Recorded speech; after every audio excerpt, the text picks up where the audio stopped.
I am grateful, grateful for this day, for the love we share, the life we make, and I give thanks for all the many ways that the love of God appears. Join me, won't you?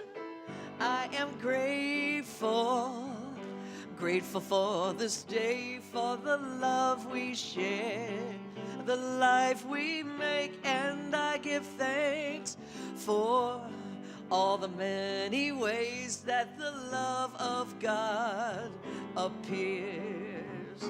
I am grateful, grateful for this day, for the love we share, the life we make, and I give thanks for all the many ways that the love of God appears. I am grateful, grateful for this day, for the love we share, the life we make, and I give thanks for all the many ways that the love of God appears. Yes, the love of God is here. So it is. Greetings. Good afternoon, everyone. Thank you, Penelope. And welcome to the Spiritual Living Center of Atlanta. My name is Jean Bell. I'm the Associate Minister here. My pronouns are they, she, and her. And I am looking forward to Reverend David's message today. If you are new here, please see a welcome ambassador out in the hallway for a gift, especially for you. And don't forget, after service, we have practitioners that are available for prayer. All right, I'm going to read through the affirmation, and then I'm going to invite you to say it with me. All right. I trust the rhythm of the universe, surrendering to the divine flow that moves through all things. I release the resistance and embrace my role as a visionary, knowing that I'm not here merely to push against injustice, but to co-create a world of wholeness and liberation. I let go of struggle and allow divine wisdom to guide me in all things. All right, let's say that together with one voice. I trust the rhythm of the universe, surrendering to the divine flow that moves through all things. I release resistance and embrace my role as a visionary, knowing that I am not here merely to push against injustice, but to co-create a world of wholeness and liberation. I let go of struggle, and I allow divine wisdom to guide me in all things. And so it is. If you're tuning in on Facebook or YouTube Live, please like and share this broadcast so we can continue to spread the good news of New Thought out into the world. Mally, please come with announcements. Thank you, Reverend Jean. Hello, all my yellow metaphysicians. It is yellow season here in Atlanta. My name's Mally Lapete. My pronouns are she and her, and I proudly serve on the creative arts team here at the Spiritual Living Center of Atlanta. If today is your first time joining us, welcome. We're so happy that you're here. We'd like to spend some time with you, so join us, make yourself known in the online chat, and join us in person in the fellowship hall or out in the lobby. We have so many great opportunities to grow, serve, give. There's another one, connect. For more information about all four of those and more, please scan the QR code found on your monitor. Here's some announcements. Pay close attention. Please join Coach Doris Shannon. She's in the house over here with us today. Today, after service in the social hall, and learn why it's important to begin having conversations with your conscious mind. We would love for as many of you as possible to join in on the exciting opportunity. So we have provided sandwiches from banh mi and some chips so you can enjoy a bite while participating in this workshop. Next Sunday, April 6th, is our monthly potluck and Bring a Friend Sunday. If you've been considering inviting your friends and introducing them to our Sunday experience, now's the time. We are excited to meet your friends, truly, and welcome them to the SLCA family as we share great food and amazing fellowship following the service. I'll give this side some attention. Save the date. Join us for an important SLCA Town Hall meeting, April 27th. This town hall is filled with information that you don't want to miss. Thanks for joining us today. We look forward to visiting with you after the service in the fellowship hall. Please be sure to speak with at least 2 other people. Make me one of them. I'll see you soon. You belong.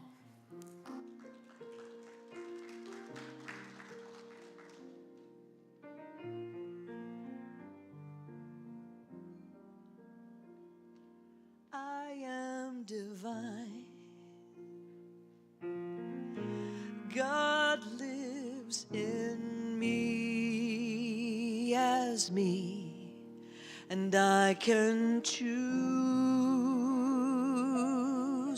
life differently. We all are one, and we are free right now. God lives in you. God lives in me.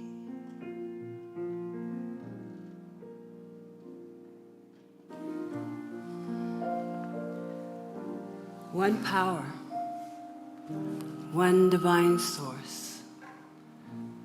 This power is in and through and shows up as all creation.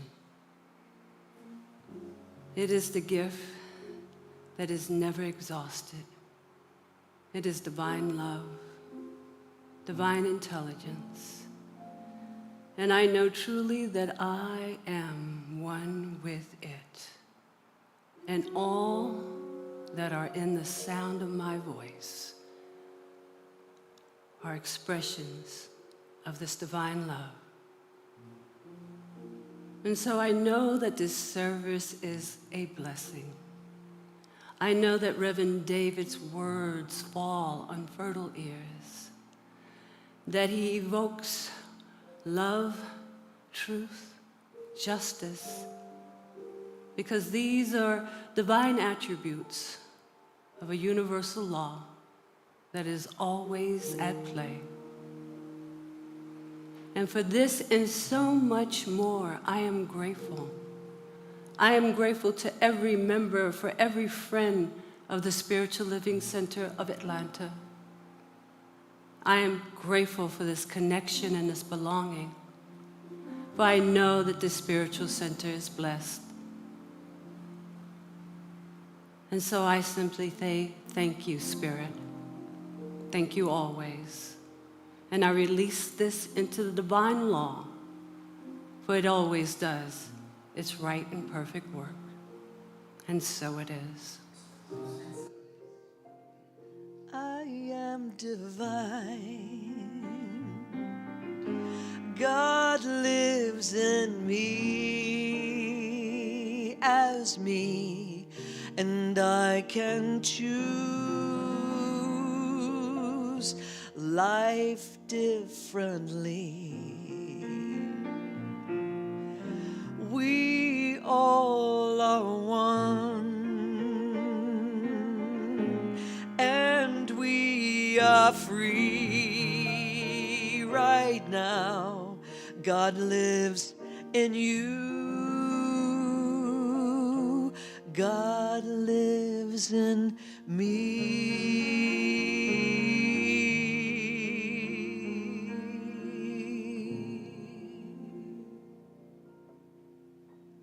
So it is.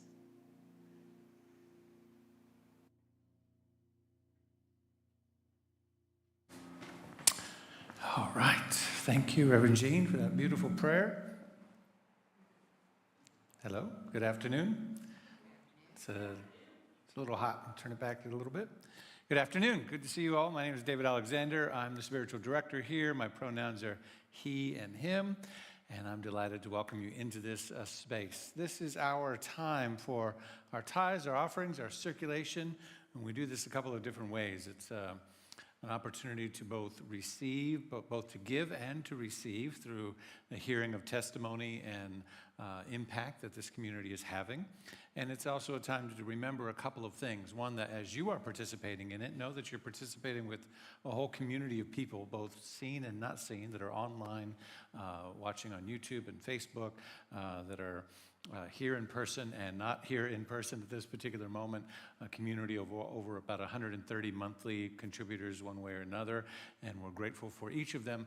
The second thing to remember is that it takes all of us. That, it's no secret this is a difficult time for spiritual communities in general, and it's a time to lean in. And so whatever is on your heart to give today, there are several ways to do it.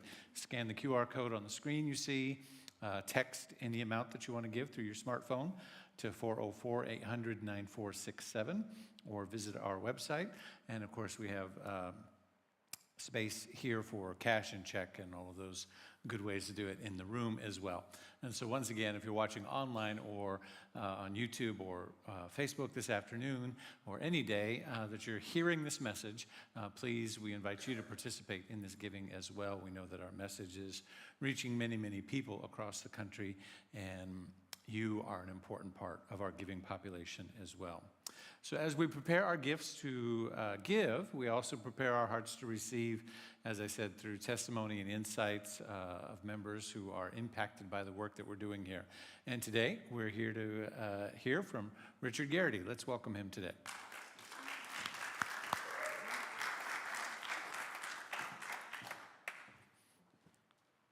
Thank you. I found Science of Mind over 20 years ago after moving to Florida, before I met my wife Elizabeth, who's on the board here.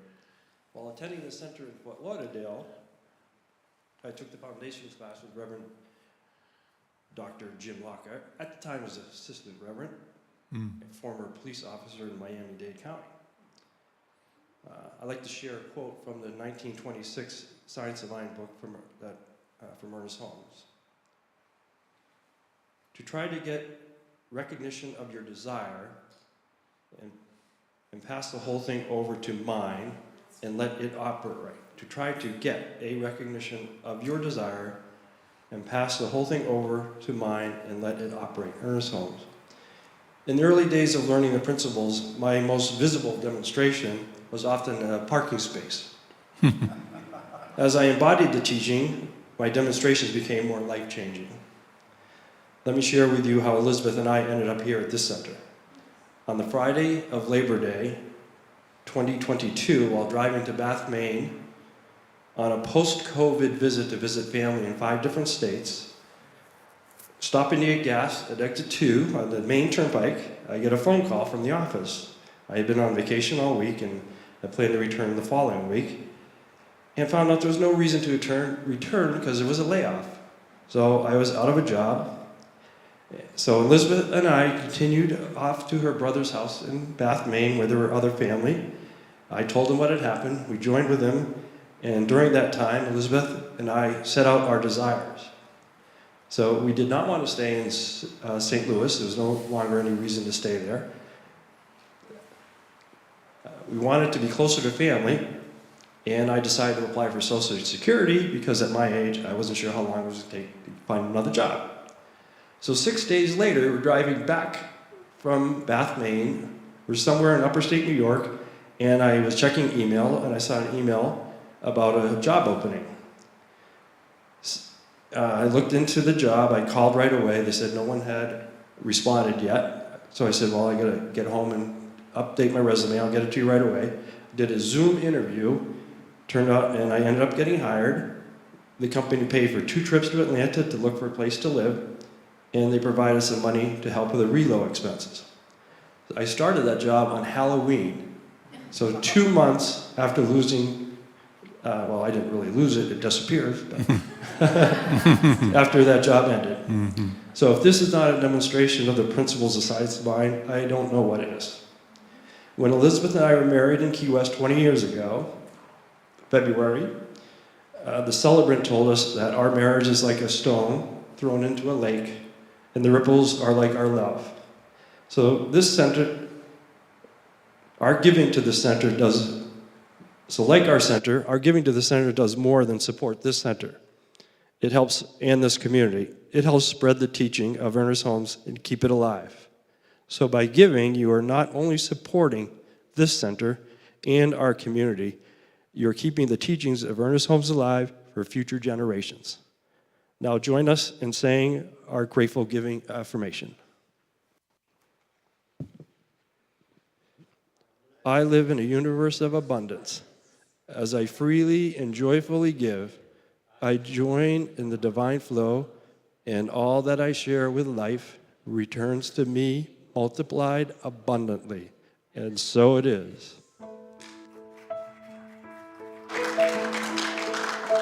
I am so blessed. I am so blessed. I am so grateful for all that I have.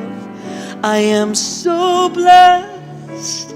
I am so blessed. I am so grateful. I am so blessed. I am so blessed. I am so blessed.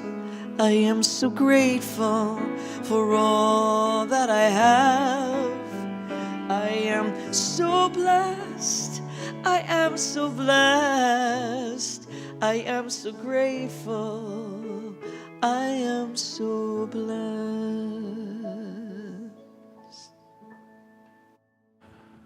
All right.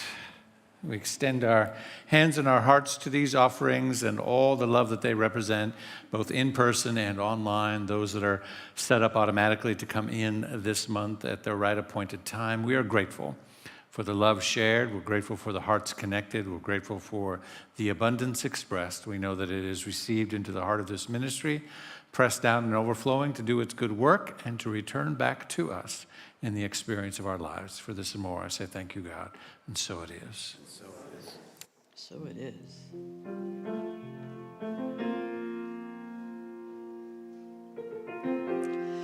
You're broken down and tired of living life on a merry-go-round, and you can't fight the fighter, but I see it in you. We're gonna walk it out and move mountains. Amen. We're gonna walk it out and move mountains. And I'll rise up. I'll rise like the day. I'll rise up. I'll rise unafraid.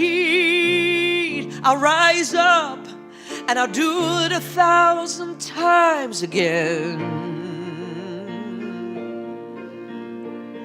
And I'll rise up high like the waves.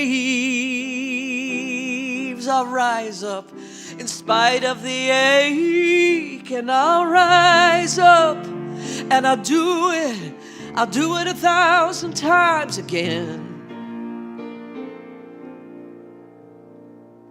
For you,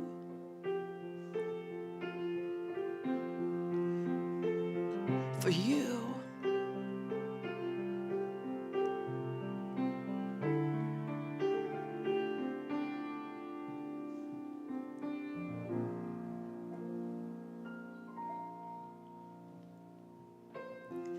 When the silence isn't quiet and it feels like it's getting hard to breathe, and I know you feel like dying, but I promise we'll take the world to its feet and move mountains. Yeah. And move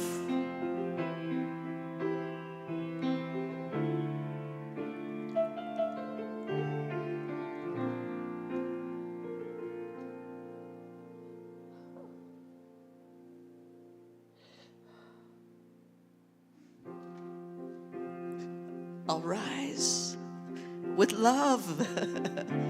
I'll rise with love. Unafraid, I'll rise up, and I'll do it 1,000 times again.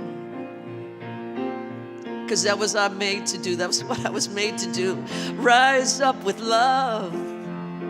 Rise like the waves. Rise up with love. In spite of the ache, I'll rise up, and I'll do it 1,000 times again. For you, and for you,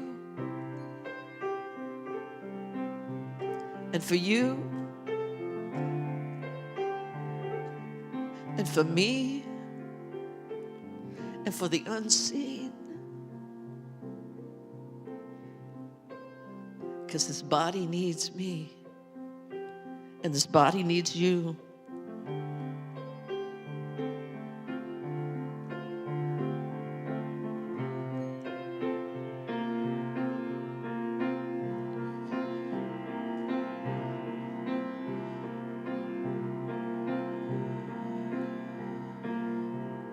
Again. So it is.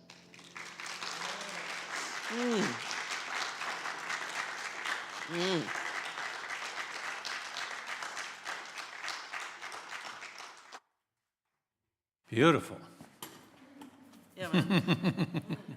Yeah. All right. Good afternoon. Yes. Let's give Penelope some more love.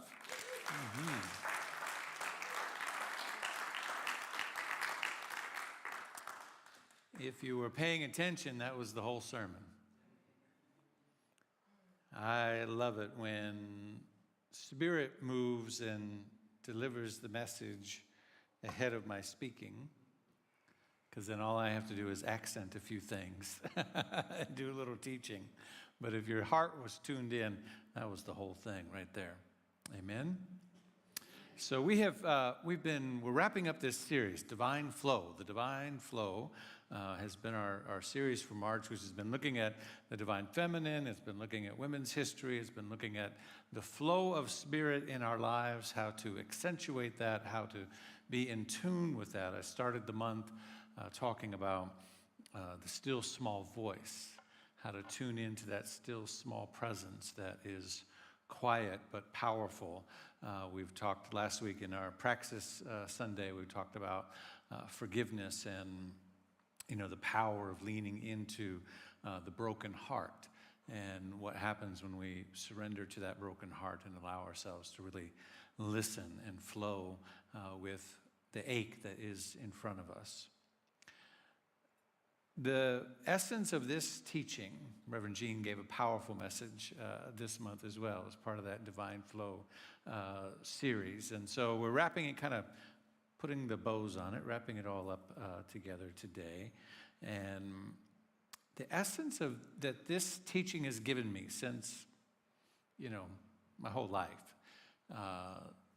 growing up in this teaching, has been the reminder that there is something within me which is bigger than any circumstance or condition. Right? That's the, if somebody were to ask me, just boil it down. You've been in science of mind, religious science, Ernest Holmes teaching your whole life. What has it given you?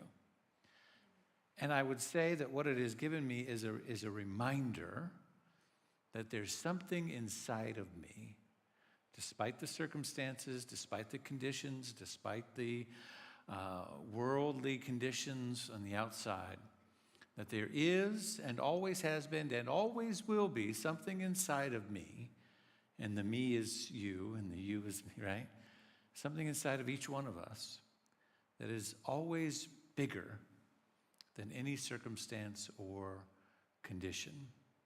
It is the perennial truth of all of humanity, and what we want to do is tune into that. What we want to do is capture that. What we want to do is find that something and learn through the principles of the science of mind, through understanding our own consciousness, through understanding our thoughts, our attitudes, our beliefs, how to tap into that something, cultivate that something, allow that something to flow through us, and be more in alignment with that something, so that we're not always adrift trying to search for it, but that we are living in more close proximity and contact with it on a daily basis. Does that make sense?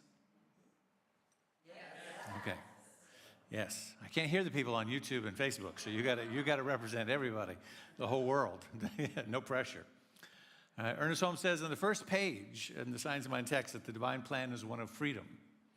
That bondage is not God ordained, and that our destiny is one of that liberated state of that freedom in that midst. So I forgot to get the clicker, but there is a slide. There is a passage that I want to share with you today that came on my heart this week as I was thinking of a lot of different things. I'm thinking about... I'm clicking away. No, it's just... Yeah, no, yeah. Let's stay right there. Okay. Thank you so much. Thinking a lot about, the state of our democracy, what we're all going through. Tomorrow is Transgender Day of Visibility. There's some stuff happening at the Capitol. The CSL, our parent organization, Centers for Spiritual Living, is doing an online webinar that you can participate in free with some transgender members and ministers, education and awareness. There's some anti-trans legislation that's moving through Georgia right now, through the Capitol, and there's not just tomorrow, but Wednesday, Friday, the last week of activity at the State House. Activities that are happening around that. Might speak a little bit more about that later, but there's a lot going on, and that's just one slice of what's happening. We have college students getting their visas revoked and snatched off the streets. We've got just a number of things happening when the lack of due process is, showing up for anybody. It makes one wonder when the lack of due process will come upon you, right? Not just them, whoever them is, right? And so, in a lot of heaviness and prayer and just examining all of that, just being, aware. Like many people, I went through a phase where it was like, okay, I can't tune into any of it. I just got to tune out and do something else for a little while. And I did that for a good portion, but something inside of me still has to pay attention to the world that I'm living in, right? And so as I do that, this passage came to me earlier in this week. And the passage is from Isaiah. It says, "When you pass through the waters, I will be with you. When you pass through the rivers, they will not sweep you over. When you walk through the fire, you will not be burned. The flames will not set you ablaze." The passage is coming from the prophet Isaiah, and it is a section that is written, we believe, shortly after the Babylonian exile in the 6th century. It's a time when the people of Israel were living under Babylonian oppression, being forcibly removed from their homeland, something that many of us, most of us, probably cannot comprehend, being forcibly removed from your home, the place where you come from. And so it's important. I'm not one to just kind of throw out, scripture or any other quote or reading without giving you the context that is around it so that we can better understand what it's trying to say to us in this modern age and just quote something for the sake of quoting it. And so this exile that they were experiencing was a devastating experience. Jerusalem had been destroyed, the temple laid in ruins. The Israelites felt, and perhaps this is a place where we can relate at times in our lives, the Israelites felt abandoned by God, right? They felt all of this stuff had fallen apart around them. and they felt abandoned. I don't know if you've ever gone anything through your life when you lost a job or moved across the country or a relationship fell apart or whatever, or your team didn't win.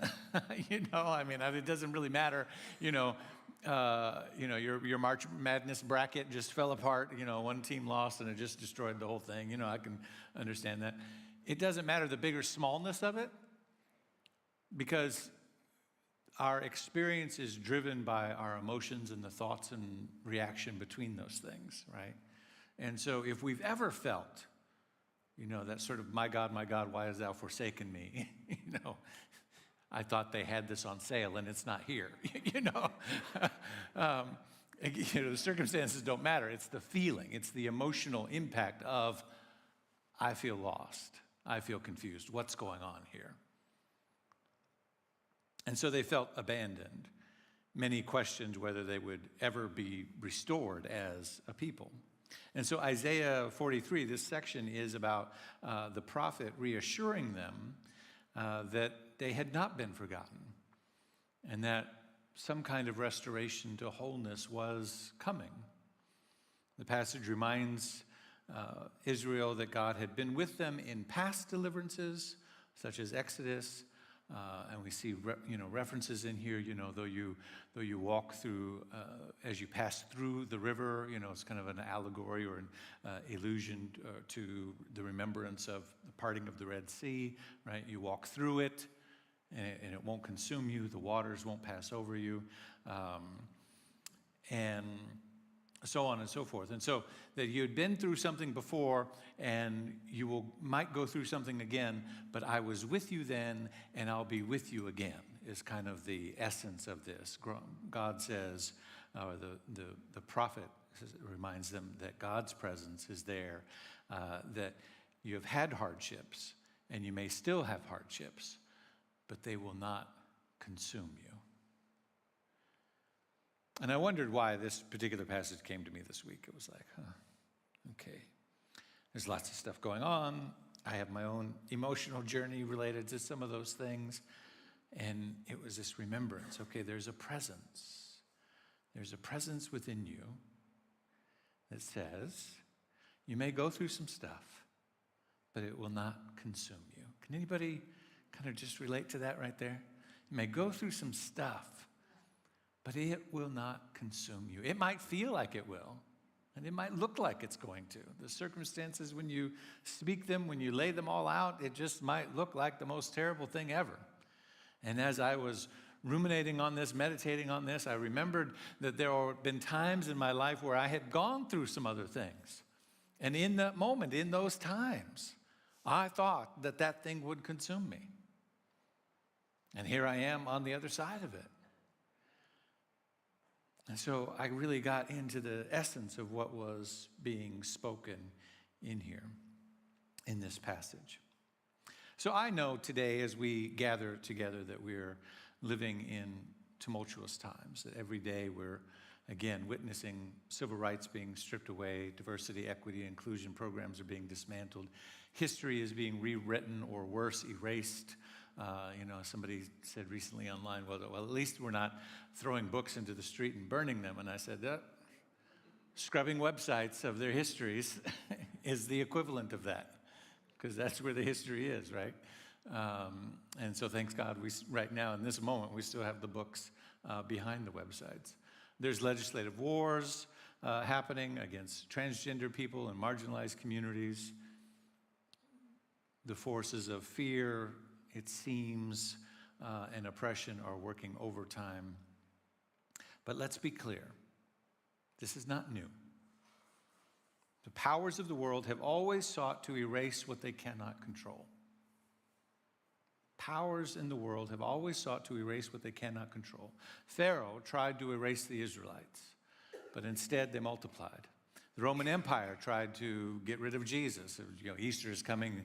The messages are going to be all about that, right? But the movement only grew stronger, even days, weeks, months, years after his death when they remembered, right? The Easter moment isn't 3 days later. It's right, a long time afterward. The remembering happens, and they say, oh, this consciousness, this idea, this Christ presence is not dead. Come back in a couple weeks, I'll explain more of that later. Right? I don't give it away too soon, right?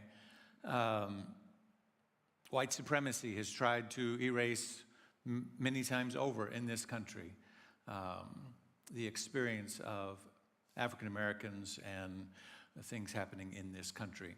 Reframe things as state rights and all kinds of stuff. We've seen this play before, right? And now, in this moment, there are, it seems, a more echoing of voices that are trying to erase, silence, or diminish something. But hear me. Your existence is non-negotiable.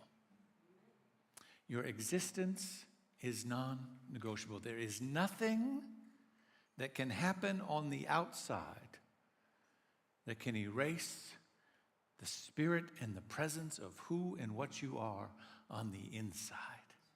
Nothing. And that truth, that is the same truth, as I said, if I were to be asked,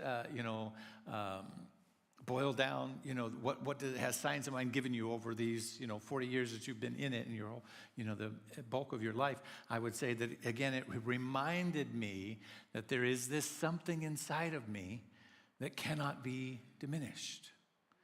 It cannot be erased. There is a universal something, an essence of wholeness, as Ernest Holmes would say, and that wholeness or that spirit in you has never been touched, it's never been damaged, it's never been hurt, it's never been destroyed, and it cannot be, and it will not be. Now or ever, it is eternal. It is the I am, the I am. It's hard to hear that when we feel like there's things going on around us that are so loud. But we must hear it. We must hear it not only for ourselves, but we must hear it for each other, and we must remember it in the context of what is happening. As I said, there are a couple of bills going through Georgia right now that have crossed over both sides.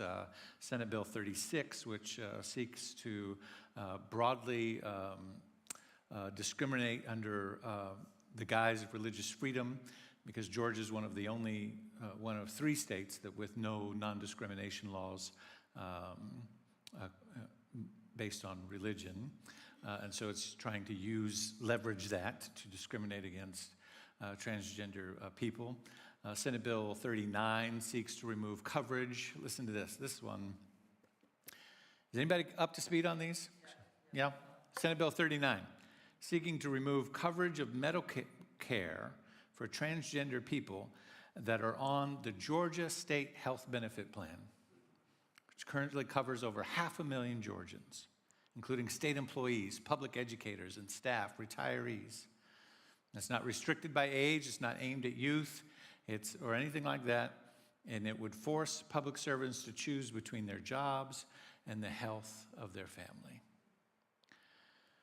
Listen, I know it's exhausting. And I know that, some of you are like, this is not why I come to church. Right? Like you can shout amen at that right there, because I'll join you. That's not why I come to church either, right? I want to feel good. I want to be happy. I want to sing songs. I want to have some potluck. Let's get to it. But it's important that we do a couple of things in this time together, that we remember who we are, not only for ourselves, but that we remember that act of remembering is it's anchoring and presencing something on behalf of those that are not here, and on behalf of those that are having a harder time remembering for themselves. And so this scripture reminds us, right? If you walk through the fire, it will not consume you. You will not be consumed. There's something inside of you. It doesn't say, if you believe rightly, the trouble won't come. It's not what it says, right? If you're on the right side, if you believe the right thing, if you say the right thing, if you do the right prayer, if you're special or blessed, or then if you affirm the right thing, then trouble won't happen to you. That's not what it says. It says, when it comes, that part is not so reassuring, right?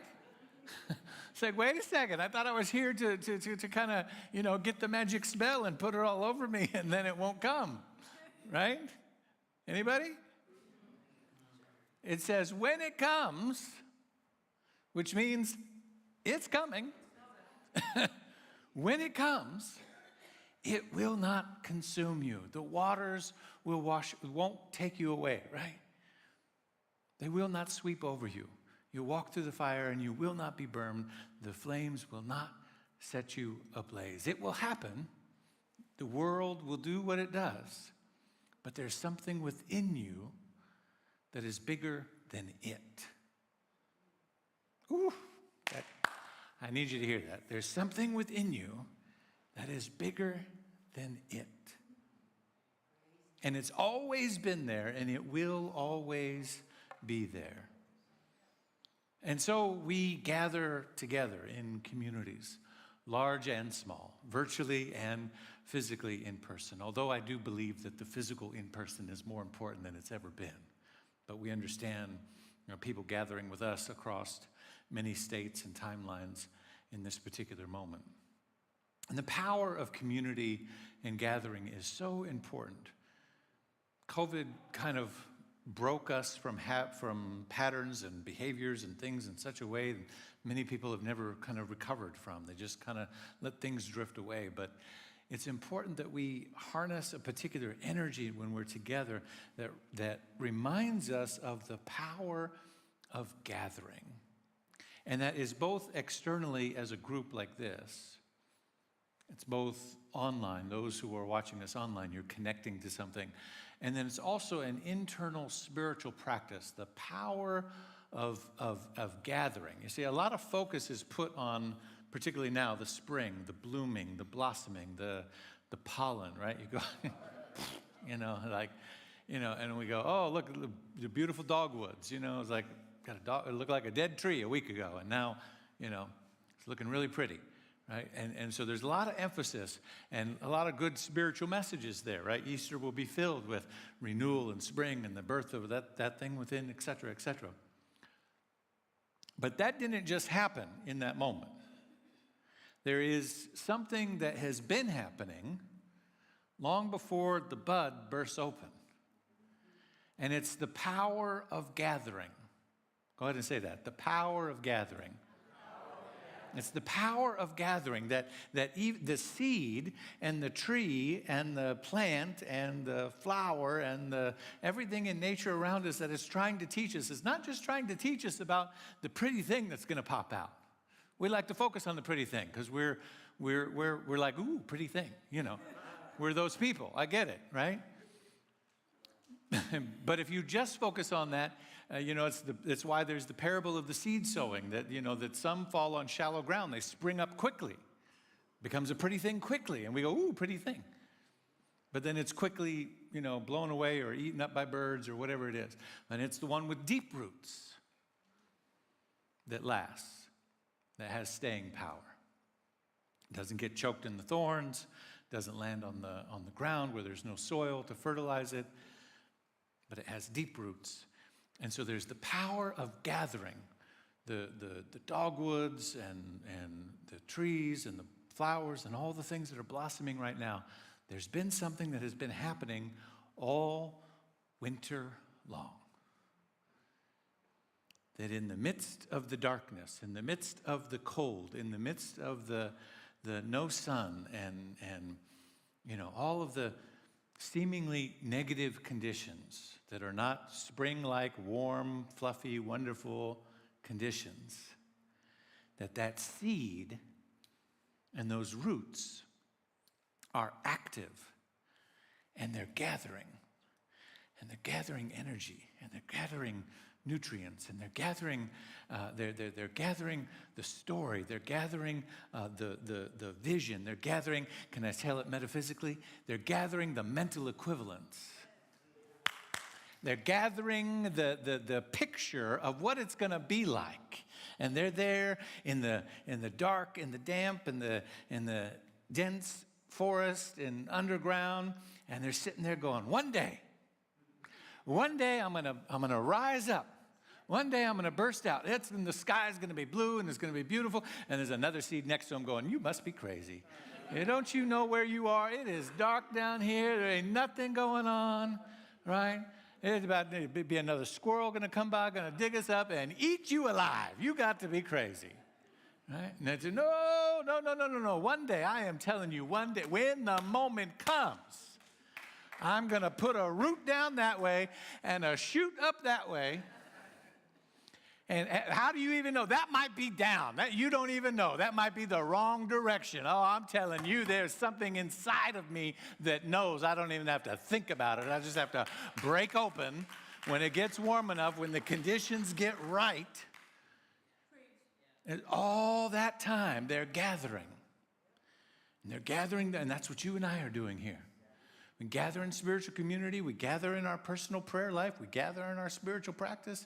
And though the conditions may not look favorable, though the state of democracy might be in peril, though the state of civil rights, all the other things, right? We don't need to name them all. There they are. And it doesn't look pretty. But our job is to gather the strength, to gather the remembering, to gather the essence, to gather the nutrients from taking time to remember who and what we really are, so that one day, when the moment is right, we send a root down that way and a shoot up that way, and we break through. And we find the blue sky, and we begin to emerge.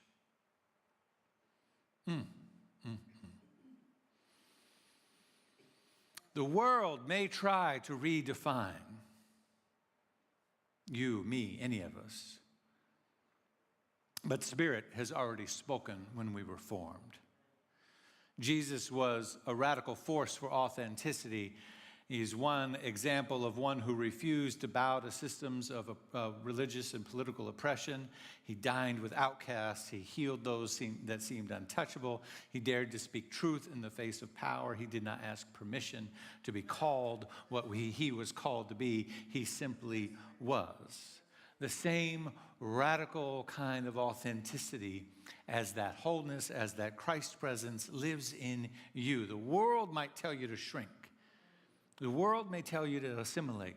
The world may tell you to be careful. The world may tell you to be silent. The world may tell you that you can't change your pronouns on your passport. The world may tell you that you can't write political opinions when you're in college. That one, come on. Isn't that what college is for? Political opinions, op-eds, and thinking, and freedom of thinking, and protesting, and all. That's... Among other things, that's what I did in college, right? And so, particularly right now, this week, with tomorrow in forefront of my consciousness as Transgender Day of Visibility, I want to say to my transgender siblings in this community, I want to remind you that your existence is divine, that your journey toward authenticity is holy, that you are not a mistake, that you are a reflection of God beyond gender, a God whose pronouns were always they, them. Elohim in the Hebrew in the beginning means multiple, means he and she, Elohim, they. That'll preach right there. God's pronouns from the beginning were multiplied, right? Them, they. Now, we are reminded by our transgender community right now that there is something beyond social constructs, and it's called an authentic truth. There's something beyond social constructs. Society tries to put us in boxes. Has anybody else ever been put in a box?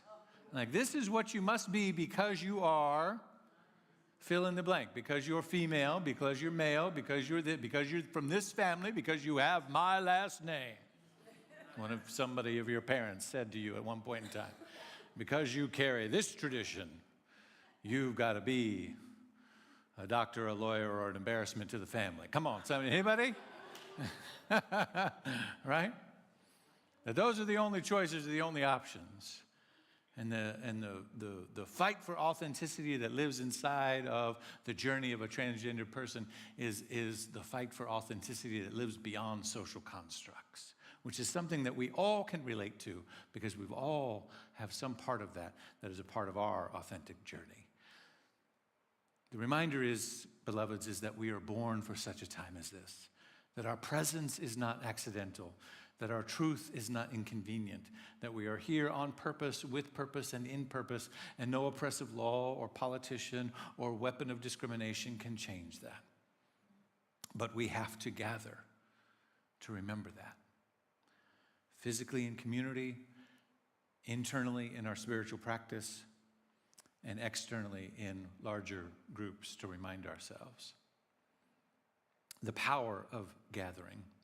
So we ground ourselves in spiritual practice, in prayer and meditation and mindfulness, that these are not luxuries, these are necessities. They are anchors for us in the divine truth. They are anchors when the world is shouting lies. They are anchors when our fear has risen up and says that we're not going to survive, or we're not going to make it, or we're not going to be able to pay the bills, or we're not going to be able to do this, that, or the other thing, or whatever it is that we are faced with, that our spiritual practice is the place of grounding. It's a spiritual place of holding our feet and saying, just stay right here for a minute and breathe, beloved. Just breathe.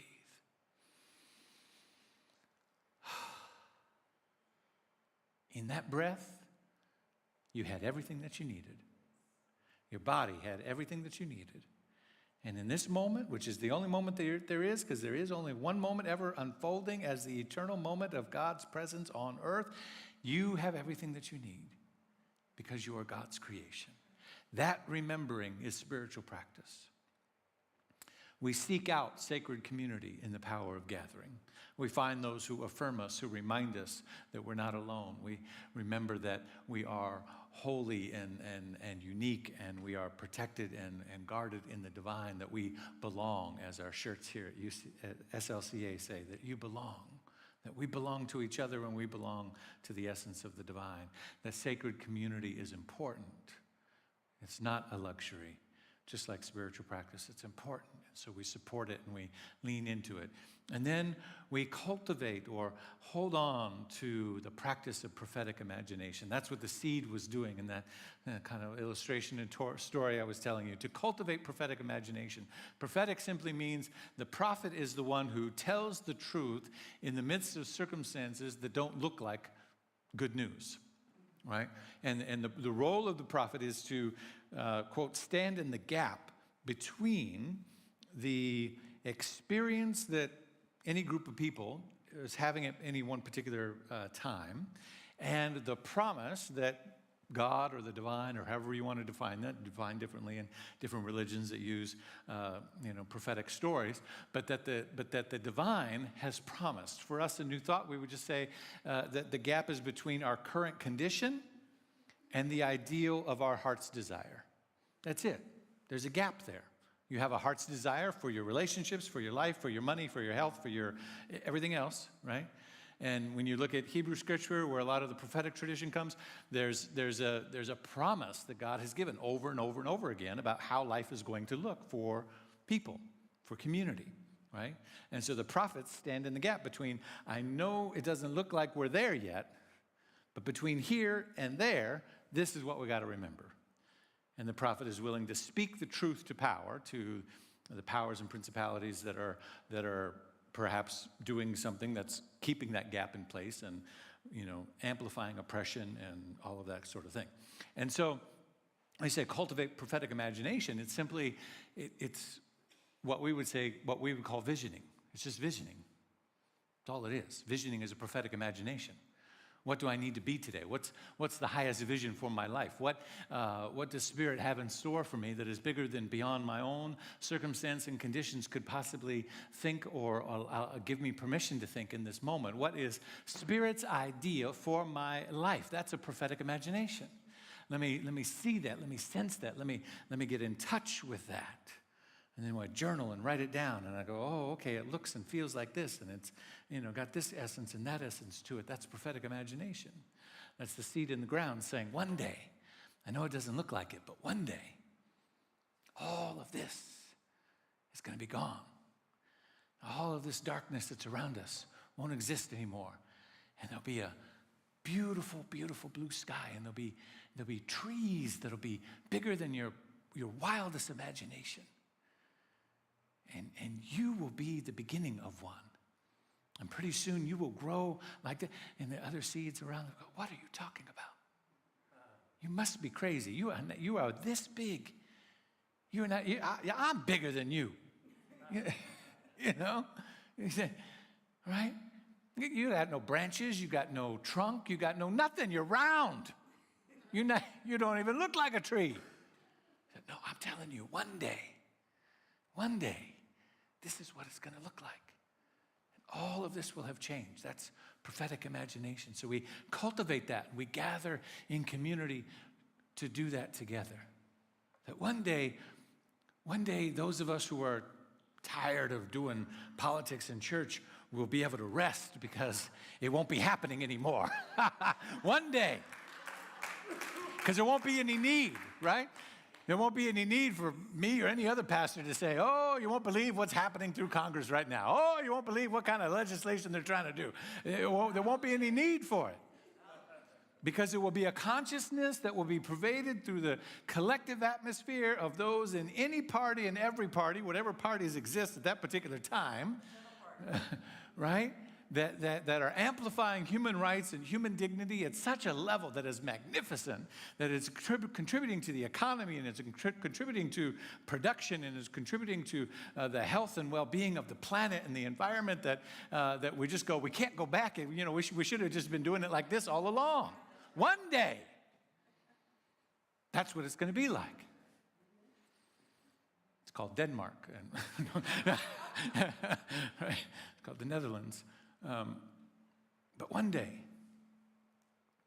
And so we gather together to remind ourselves of that. Ernest Holmes in The Science of Mind says, thus you are already prepared to test the principle. He's talking about demonstration here. This is in the latter part of the textbook, The Science of Mind, of page 486. He says, thus you're already prepared to test the principle by allowing this life to flow through what you are and what you do. Things happen because of an immutable law, and you need not energize the essence of being. Its power is already supreme. By holding a thought, I love this line, by holding a thought, you do not add 1 inch to reality, but you allow reality to manifest in what you do. This is an interesting passage for a group of people who consider themselves thinking people. We are, as New Thought people, as religious science people, as sort of Ernest Holmes principle-based in New Thought people, thinking people. We are, as Johnny Coleman would say, I am the thinker that thinks the thought that makes the thing. Right? Johnny Coleman, Chicago. Right? I am the thinker that thinks the thought that makes the thing. We are thinking people. But here he says, no, just thinking the thought, holding the thought, you're not adding anything. But you're just holding a space through which the law gets to do what it does. And it only gets to do what it does through what you are doing, who you are, what you are, and what you are doing. Right? How does the principle get tested? By allowing, first and foremost, by allowing. It says by allowing. So you're not making it happen. You're allowing it to happen. You know, there's a difference between making something happen and allowing it to happen. Allowing requires surrender. So in order to surrender to something, you got to have some essence and idea of what it is. It's kind of hard to surrender to nothing, although that is a Buddhist practice, right? But in essence, normally we would say allowing is there's an idea of what is trying to happen, and you just allow, you make space for that thing to occur. So it's a relationship, right? So you're prepared to test the principle by allowing, surrendering, letting this life flow through you, the divine flow, as we've been talking all month, the divine flow to flow through you, through what you are and through what you do. It's interesting. He says, by allowing it to flow through you, through what you are, and through what you do. What's interesting there is that I always like, when I do this with Scripture, I do this with Ernest Holmes, I look at what's there, and I look at what's not there. And what's there is, he says, allowing it to flow through what you are and what you do. And what's not there is allowing it to flow through what you think. Not about what you think. It's about what you are and what you do. It's about demonstration. It's about the vehicle or the essence or the manifestation that you make space for to happen in and as your life. Not the things that you think, the thoughts that you think. Because you're not your thinking. You have thoughts, but you're not your thoughts. You have thoughts, but you're not your thoughts. Right? So the divine wants to flow through what you are and what you do, how you show up as spirit, because that's why you are here. You are here to be a manifestation of the thing itself, to demonstrate it as your life. And so the power is in the demonstration, not the thinking about it. And some people says, well, we just need to think the right thoughts and then everything will fix itself. Through what you are and through what you do. Thinking the thought won't add 1 inch to reality. But it will allow reality to manifest in what we do. So I think the thought of justice, I think the thought of wholeness, I think the thought of prosperity, I think the thought of health and wellness, I think the thought of love, I think the thought of divine right action, I think the thought of relationship and harmony and beauty, I think the thought of fill in the blank, whatever you want it to be, I think the thought, but thinking the thought doesn't do it. Thinking the thought creates a space for me to surrender to the vibration of the thought, the frequency, and then to allow that thought to do something as me. If I'm thinking the thought, then I'm showing up differently. If I'm thinking the thought of abundance, then I'm circulating my money in a different way. I'm having a different physical relationship with it. I'm not just thinking the thought. This is where we let ourselves off the hook way too much in metaphysics. We think, all I got to do is think the thought. No, you got to think the thought and then do something that is in alignment and frequency, vibration, and match with the thought that you're thinking. Then you've got something going on. But if you're just thinking the thought, you're just entertaining yourself. Right? I got other ways I could describe that, but I won't do it because we're broadcasting.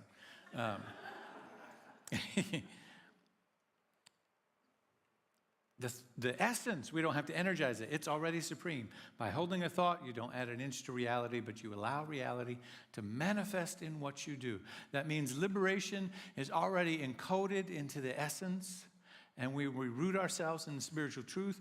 We don't need to force it to happen. We simply need to allow it to happen through us. Take a breath.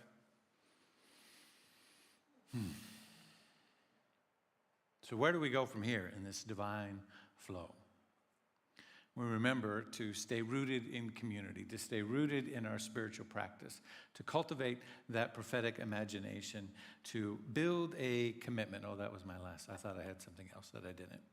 To build a commitment to a vision beyond destruction. It's not just about trying to fight for and get back and resist, or as we talked about in the beginning of the month, but it's about rooting in compassion and cultivating the imagination of what can be.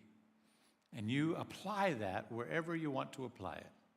It doesn't matter what I'm talking about as the example. You apply it where you want to apply it. You apply it in your life, right? The back of the box, it says, apply liberally. So you apply it wherever you need to apply it, right? repeat if necessary, right? So you apply it. I'm going to apply it to my finances. I'm going to apply it to my relationships. I'm going to apply it to health and well-being, whatever it is that you're working on. Or as I said in the beginning of the month, that justice at the personal level is wholeness. Wholeness at the collective level is justice. So apply it at whatever level you want. You can apply it at the collective and what's trying to happen in the world, here or elsewhere, or just apply it to what you're working on in your own consciousness. And then allow yourself to cultivate that prophetic imagination of what will be, and what are those thoughts, and how do those thoughts change the behavior so that who you are and what you're doing begin to shift in alignment to what's trying to happen through you. And then remember that the essence of spirit that does the work is already energized, right? He says the essence of being, it's already energized, it's already supreme. It's already activated. You don't need to add energy to it, right? You just need to create the space through which it passes. I am the space through which it passes. And then the frequency that it gives off as it passes through me is the essence of who I am and the choices and behaviors that I've made, what I'm doing, so that the demonstration is in alignment with that. It can't be otherwise. That's the law. Yes? All right. Take a deep breath as I invite practitioners to join me for prayer. Practitioners who are here in person and online today. I know we have, one in Kansas City online, our beloved Kathy, and practitioners in the room. Practitioners always available to you for one-on-one prayer after the service as well as by appointment. And so we stand in this moment. We stand firm. We stand bold. We stand in this season. No fear or trepidation, but a willingness to blossom, a willingness to grow, a willingness to hold that prophetic imagination of what will be for our world, for each other, for ourselves, because it's all connected, it's all one. And so practice in the playground of your life where it makes most sense for you, where you have the most work to do. That might be the place where you're resisting, or the place where you don't want to talk about, or the place that you wouldn't want to be mentioned. And that might be personal, or that might be collective. It's different for each of us.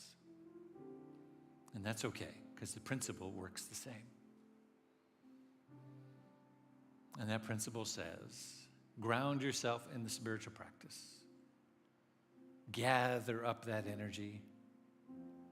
And then gather yourself with like-minded people, with community. And that can also be community of thought.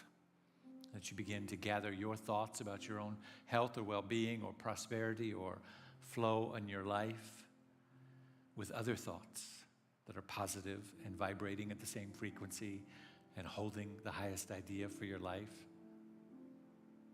And then also gathering in community physically, other physical beings like those that are around you now, to build solidarity and vibration and a sense of strength in numbers. So you're not in this alone. And then we cultivate the imagination of what can be. There's something inside of you that is bigger than any condition or circumstance. There's something inside of our collective experience in this moment of humanity that is bigger than any leader or lack of leaders. It's bigger than any agenda or vision. It's bigger than any activity or lack of activity. It is the essence of spirit itself, and it will find a way to make itself known. It will find a way. And the thing that is inside of you that is in alignment with that will know what to do and when to do it when the time is right. It will know exactly when to bloom. It will know exactly when to break out of its shell, send its roots down, and its sprig forward. so that you might be one in that number that is promoting the growth of the new thing and no longer obsessing over the death of the old thing, because new life has come. As we feel and sense that for our individual lives, let us hold that vibration and frequency for all of our friends and family, for our transgender siblings, for our family around the world, in every war-torn section of the world, in any place where there is destruction and chaos occurring, that there is new life and new possibility emerging, and a vision of hope and that essence of something that cannot be destroyed, that lives inside of those circumstances and conditions right now. I affirm it, I see it, I amplify it, and I allow it to be the essence of my life as a living demonstration, so that together we may know that it's possible for everyone. For this and so much more, I'm truly grateful and thankful this day as I simply allow it to be. And so it is, so we let it be. Peace and blessings. Reverend David. Woo, I feel better. I want to remind everyone that Doris Shannon is hosting a workshop at 5 o'clock today, or even sooner, I think. But she is our personal consciousness coach, teaching us how to begin self-managing our mind's behaviors. So Doris Shannon, let's join with her. And also we have wonderful food and fellowship occurring right now. Will you join with me? Stand if it feels comfortable to do so. Let's sing together our closing song. We envision a world that works for everyone and for all of creation. We see all people, all beings as expressions of God. We see a world that works for everyone. We envision a world that works for everyone and for all of creation. We see all people, all beings as expressions of God. We see a world that works for everyone.